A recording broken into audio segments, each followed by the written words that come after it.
My name is Evelyn Collins. I'm 68 years old and I've lived long enough to know that sometimes the worst betrayals come with perfect weather and white roses. It was my daughter Alyssa's wedding day, sunny, cloudless, and meticulously planned down to the last petal on the floral arch. I had spent the night before at a hotel nearby, worried I might be late or forget something important. I barely slept. I kept checking my bag for the gift, the card, the directions. I had my hair done that morning, wore soft makeup, and slipped into the pale blue dress I'd chosen weeks in advance, elegant, simple, long sleeves, nothing that would draw attention. I didn't want to stand out. I just wanted to be there. Alyssa had told me not to arrive early. We'll be taking pictures, she said, and the girls will be getting dressed. It'll be chaotic. I told myself she was just trying to avoid stress. That's how she always explained it, managing stress. Not avoidance. Not dismissal. Just stress. I parked in the venue's gravel lot and sat in the car for a moment, clutching the gift. I checked my lipstick in the mirror. Twice. My hands were shaking a little.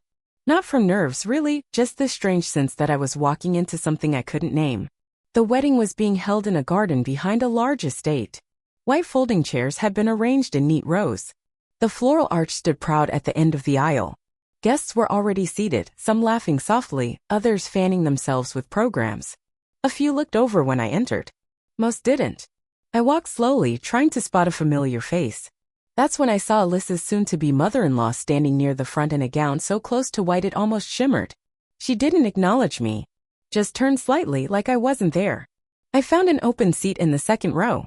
Not the front, of course not. That seat I knew was already spoken for. I wasn't trying to be the center of attention. I just wanted to witness my daughter's day. But before I could even make it down the aisle, she appeared. Alyssa. Standing directly in my path, like she'd been waiting for me. Her makeup was heavier than usual, her mouth drawn tight in a line that gave nothing away. "What are you doing here?" she asked. At first, I thought she was joking. "I'm here for the wedding," I said, my voice barely above a whisper. "You weren't supposed to come," she said.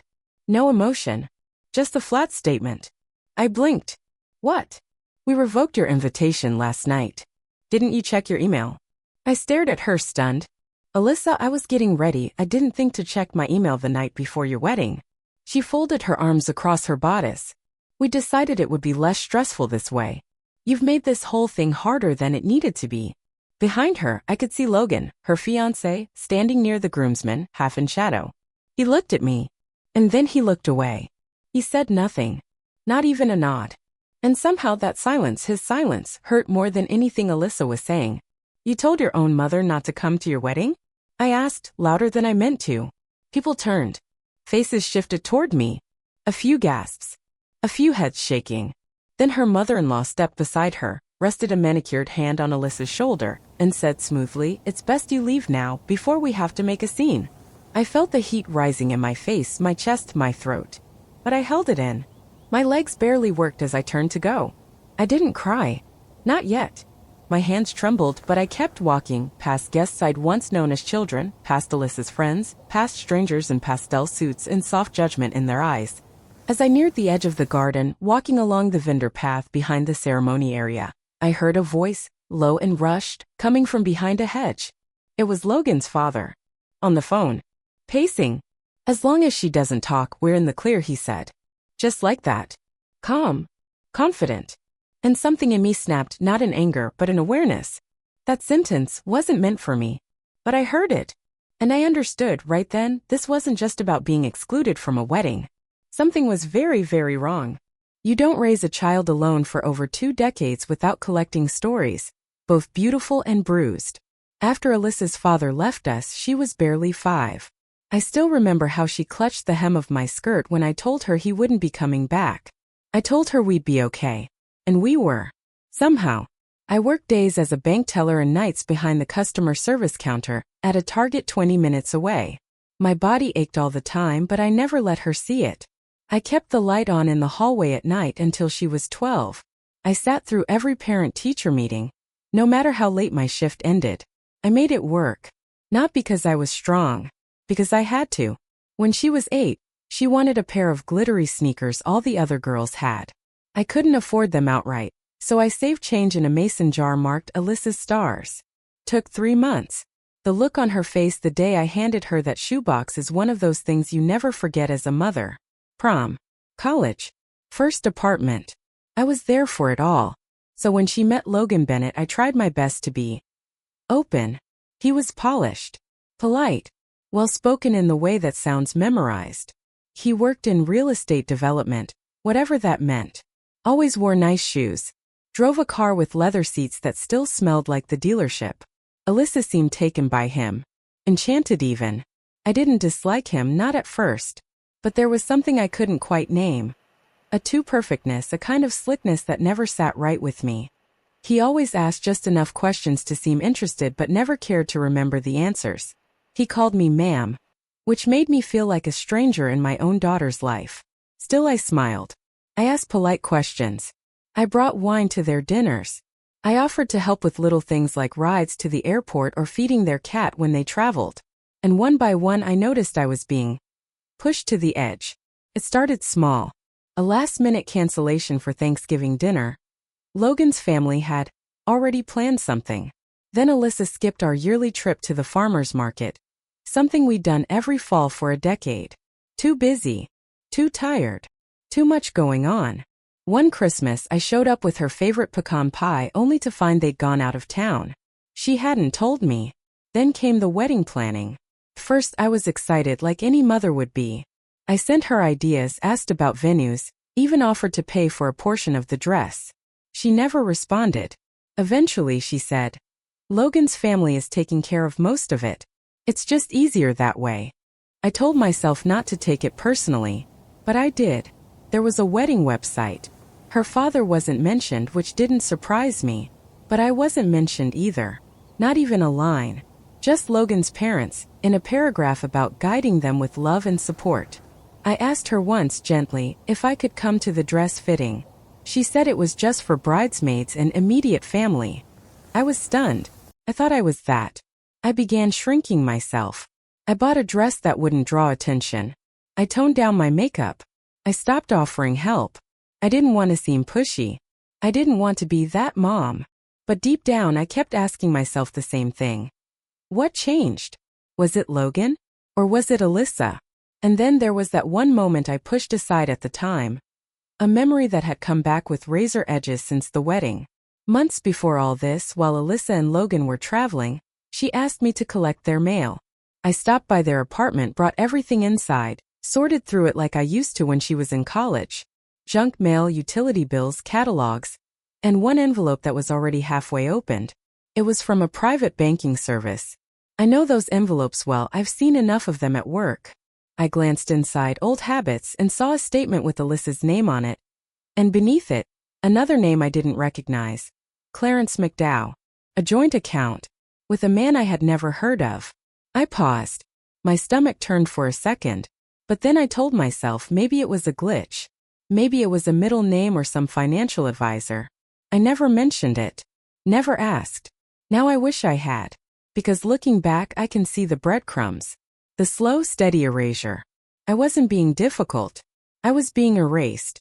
And I let it happen because I told myself I was being respectful. But respect shouldn't mean disappearing. And that one strange name, Clarence McDowell, was about to become more than just a footnote in a forgotten letter. It was the first thread in a tapestry I hadn't even realized was being woven. After the wedding, I didn't go home right away. I went back to the hotel I'd booked the night before, the one with the 2 stiff pillows and the view of a parking lot. I sat on the edge of the bed, still in my dress, shoes pinching my feet, makeup half melted. And I stared at the carpet. For a long time. I wasn't crying. I wasn't angry either. I just felt alert. Sharper than I'd felt in years.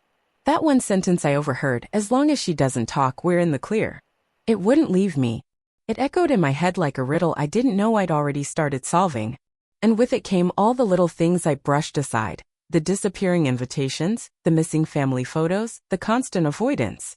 I reached for my purse and pulled out my phone. I started scrolling through old texts. Not just from Alyssa, but from Logan too. The few messages he'd sent over the years, too formal, too careful.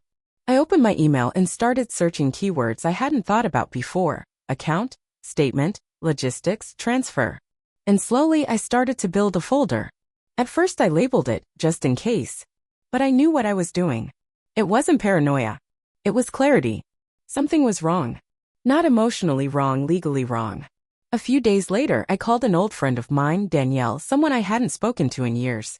We used to work together at the bank before she moved into compliance at a private financial firm. I wasn't even sure she'd answer. She did. On the second ring. After a few awkward pleasantries, I asked her something simple. How can someone use a joint account to hide money? She paused.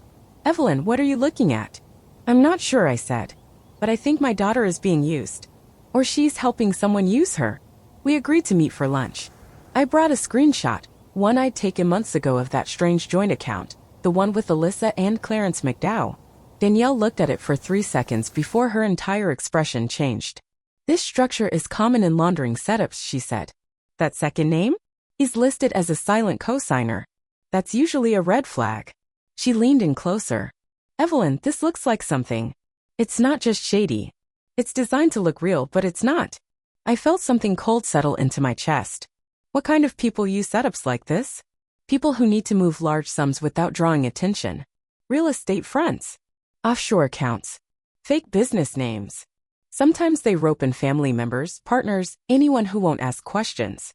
I sat back. I wanted to throw up. I thought of Logan. The perfect teeth.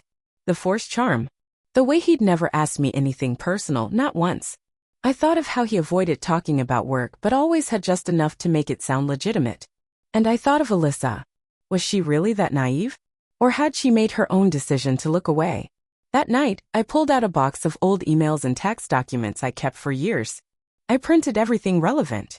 I started a physical folder, manila thick, labeled with nothing but a black dot on the front. I backed everything up on a flash drive. Twice. Then I began digging deeper.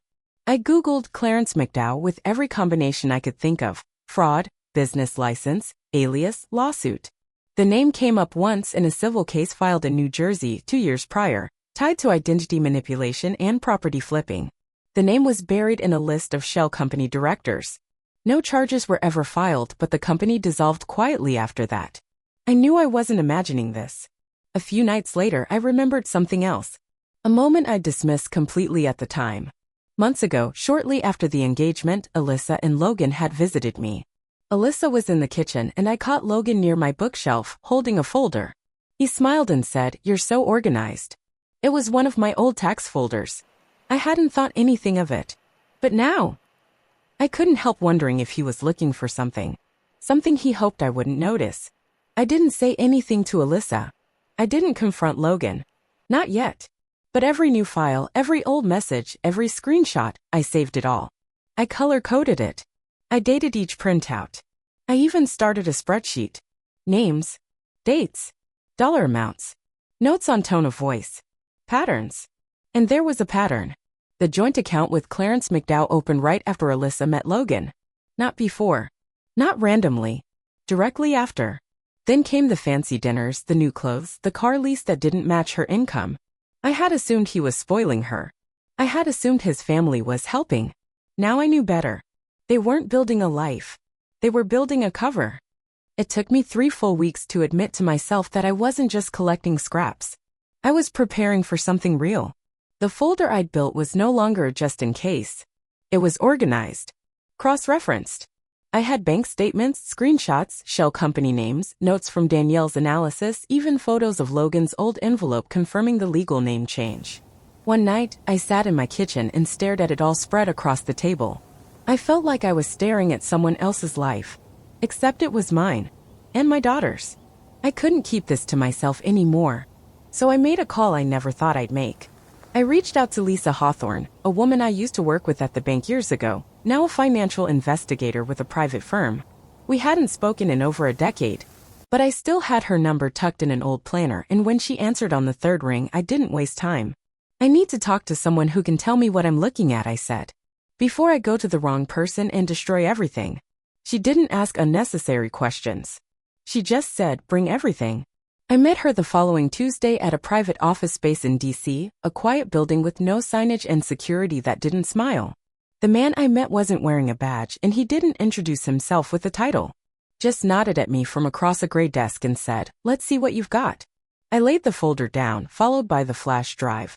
For the next hour, he went through every document, line by line. He didn't interrupt. Didn't raise an eyebrow. But every few minutes, he would underline something or give a quiet grunt, like he recognized pieces of this puzzle from other investigations. When he finally looked up, he asked me one question. Do you believe your daughter knows what's going on? I stared at my hands for a long moment. I honestly don't know, I said. I think she might be in deeper than she realizes. Or maybe she's chosen not to know. But either way, she's in it. He nodded, closed the folder, and said, we'll take it from here. But you need to understand, if this turns into something formal, your name could come up. Are you prepared for that? I didn't even hesitate. Yes. Because I wasn't ashamed anymore. I wasn't afraid of the looks from Logan's family or the rumors that might spread. They had already taken everything they could take from me. Now I had something they didn't, the truth. He told me not to reach out to Alyssa or Logan. No warnings. No hints. Let them move like they think no one's watching, he said. I went home and waited. I didn't tell a soul. I stopped checking my email obsessively. I let the silence stretch, and that silence said more than any update ever could. Until one afternoon, 2.5 weeks later, my phone rang. The caller ID said Alyssa. I hesitated. My chest tightened. I answered anyway. Her voice was shaking, high and thin like a violin string about to snap.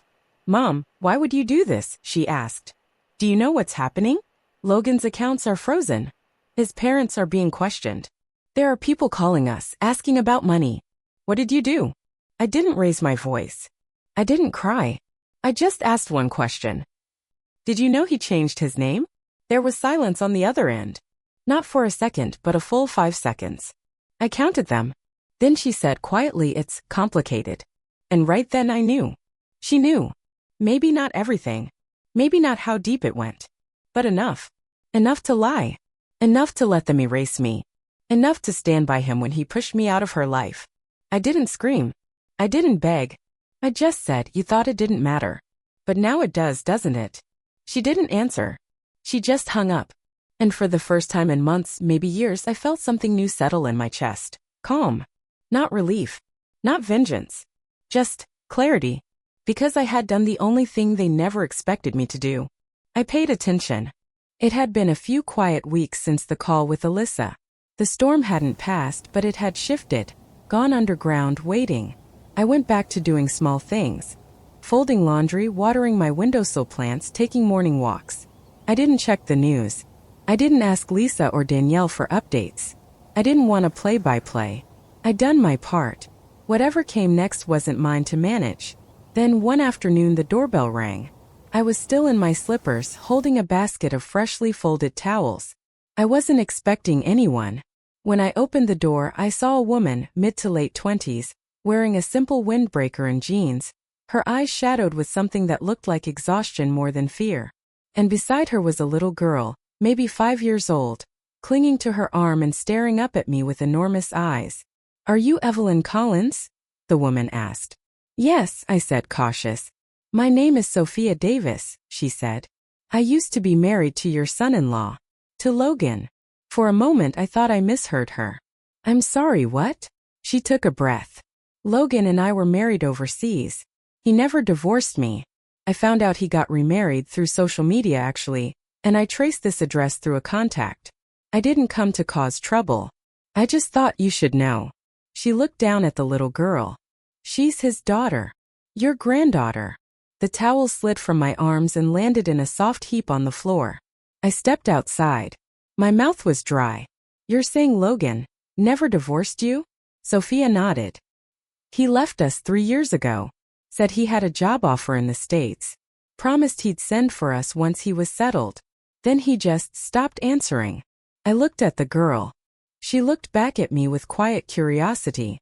And all I could see was the shape of her nose. Logan's nose. Alyssa's eyes. My chest ached in a way I hadn't expected.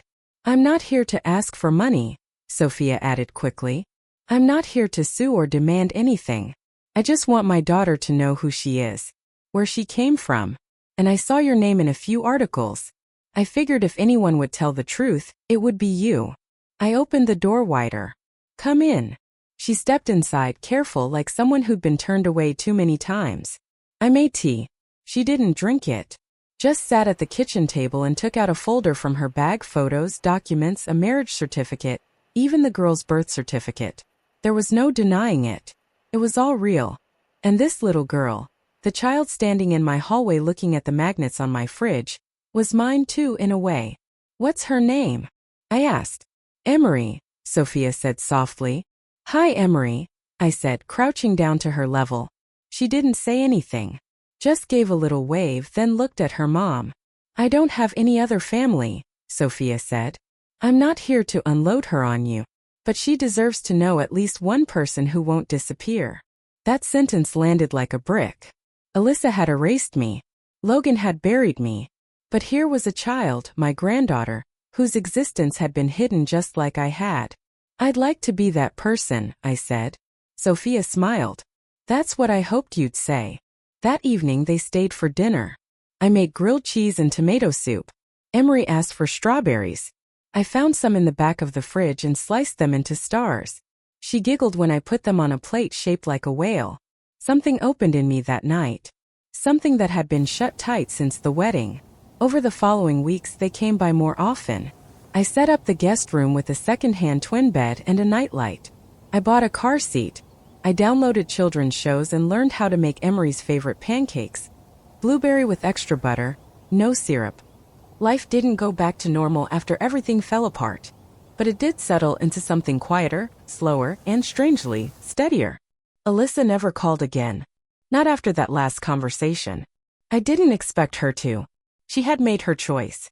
She'd let a man rewrite her life and hand her a script where I didn't exist. I wasn't angry anymore. Just done. Logan disappeared from the media. His family issued a vague statement about temporary restructuring. The wedding photos vanished from Alyssa's socials. Friends whispered, neighbors speculated, but no one came to me directly. And I didn't offer anything. Let them wonder. Let them guess.